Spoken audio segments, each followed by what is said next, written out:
Mataas naman yung pain tolerance yung pagdating sa ganito, sir. Medyo lang. Pwede naman magsabi pag masakit po para makontrol po natin. Huwag nyo lang po hilain, sir. Yun lang kasi madalas na ano ko, paalala ko talaga na huwag lang pong hilain para... Kasi baka pag hinihila, nagkakaroon lalo ng... Opo.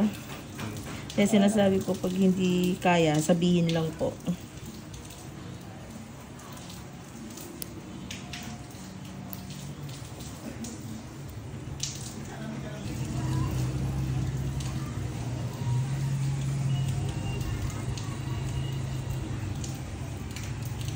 Ay, kaya medyo makirap pa siya. May nana pa pala siya sa loob. Oh.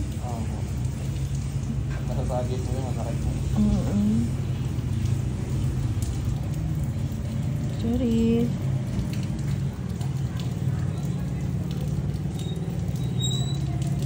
Okay na.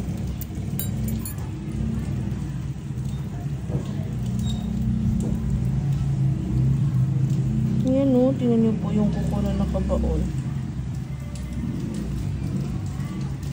Sorry.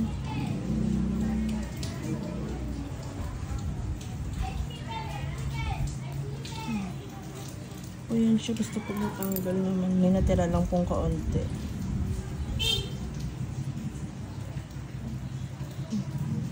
Kaya naman po.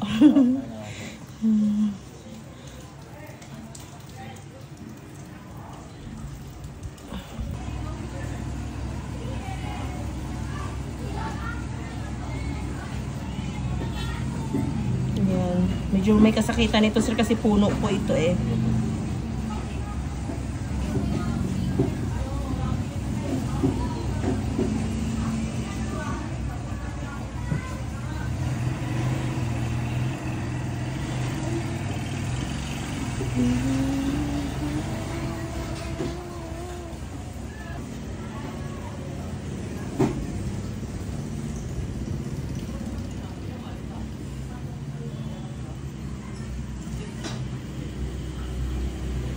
Sorry, wait lang po. Sorry po, wait lang. Okay na po, konti na lang. Sorry, konti na lang po ito. Sorry po.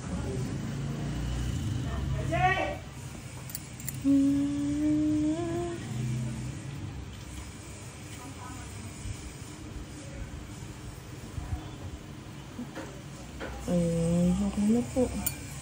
Halay na po. Success. Okay na po.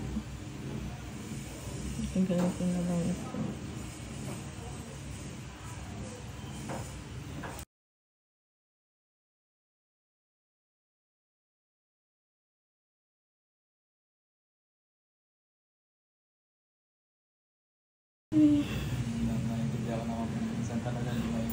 Opo.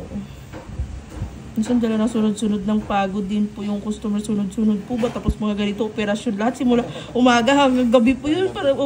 Parang yung pulso ko po ba na papagod na rin. Eh, minsan nag-iiba po eh. Pero hanggang anong oras po kayo tumatanggal? Minsan umabot ako ng 9 po ng gabi. 9 to 9 po, opo. Tapos araw-araw pa po kayo yan? Opo. Monday to Friday po yung mga naka-schedule. Tapos Saturday, Sunday po yung mga schedule ko po sa homeowners po. Ganyan. Pag wala po ako schedule sa homeowners, yun po yung pinaka-day off ko po. Pinaka-pahinga ko. Opo.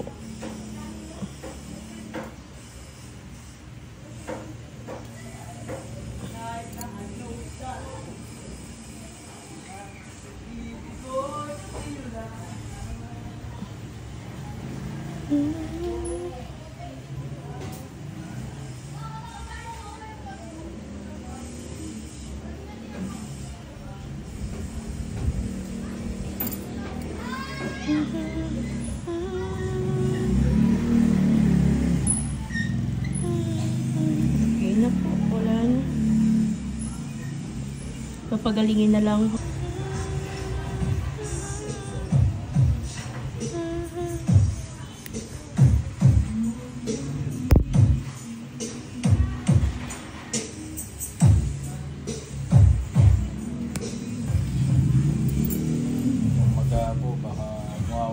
Ay, opo. Saglit na lang po yan. Medyo bukas po, makakaramdam na po kayo ng ano niyan. Kaginawaan na medyo okay-okay na. Matagal na po yung 1 linggo.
Pero may mga pumunta na po ba dito na hindi po kinaya?